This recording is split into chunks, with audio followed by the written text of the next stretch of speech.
All right, time now for This Week in Auto History here on the In-Wheel Time Car Talk Show, and Konrad has that. Well, we know Jeff is the resident Cadillac fan. The automotive world witnessed the public premiere of the Cadillac's inaugural car at Madison Square Garden in New York City in 1903. Unveiling the groundbreaking Cadillac Runabout with its single-cylinder engine. The vehicle closely resembled the original Ford Model A for a good reason, because Leland had worked for Henry Ford in the design of the Model A. In 1921, the first ever Rolls-Royce rolled off the assembly line. U.S.-built Rolls-Royce rolled off the assembly line, signaling the commencement of Rolls-Royce production in the United States, built in the Boston area.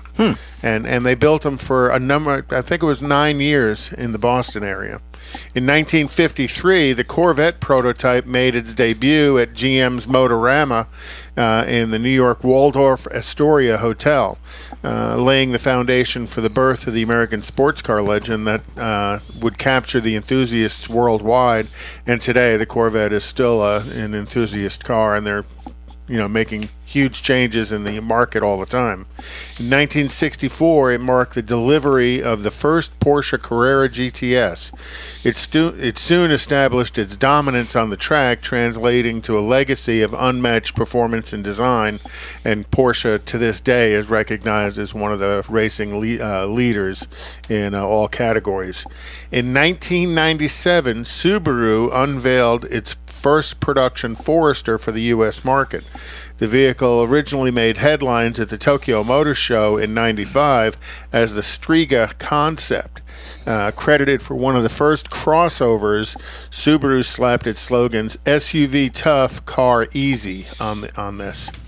And then in 1998, the state of Tennessee designated Highway 51 South and renamed it the Elvis Presley Boulevard.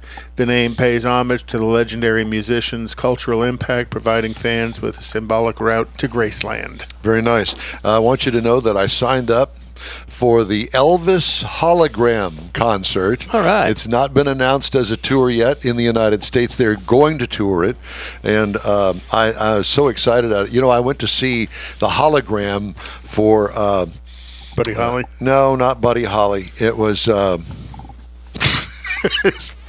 It was a Prevagen concert. It was a Prevagen concert, sponsored by Prevagen. That one. God. Anyway, it was really impressive. Pretty Woman. Made such an impression. Pretty Woman.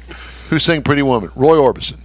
It was that concert, and it was spectacular with a full orchestra and backup singers, and there he is singing right at the front of the stage in a hologram form. It was pretty impressive. Now you can go watch Elvis gyrate. Did you see the movie Elvis? No, I haven't. It's really I heard good. it's excellent. It's excellent. Okay, time now.